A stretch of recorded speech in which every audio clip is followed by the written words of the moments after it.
আসসালামু আলাইকুম ভিউয়ার্স, আজকে আমি বাটার কুকিজ তৈরি করব। এই জন্য একটি বাটিতে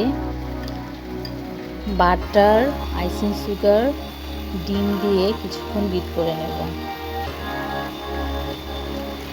কিছুক্ষণ বিট করা হয়ে গেলে এর মধ্যে আমি ময়দা, বেকিং পাউডার, গুঁড়া দুধ, স্বাদমতো লবণ দিয়ে একটি স্প্যাচুলার সাহায্যে ব্যাটারগুলিকে মিক্সড করে নেব।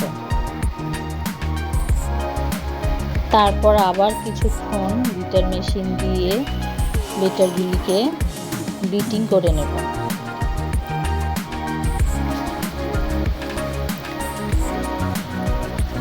বিটিং হয়ে গেলে পাইপিং ব্যাগের মধ্যে ব্যাটারগুলিকে ঢেলে নেব এবং একটি 6B নজেলের সাহায্যে আমি মোল্ডের মধ্যে ফুলের মতো করে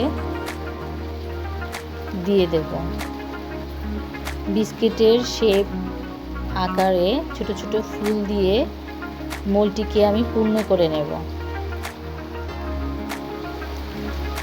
এভাবে আমি 3টি মোল্ড পূর্ণ করে নিয়েছি। এই ফুলের শেপ দিয়ে ফুলের মতো করে বিস্কিটের শেপ দিয়ে এর উপরে সুন্দর ডিজাইনের জন্য আমি অন্য একটি পাত্রে কিছু ব্যাটার নিয়ে এর মধ্যে রেড কালার মিক্সড করে প্রতিটা বিস্কিটের উপরে ছোট ছোট বিন্দু বিন্দু করে প্রতিটা বিস্কুটের মধ্যে আমি দিয়ে দেব সৌন্দর্যের জন্য।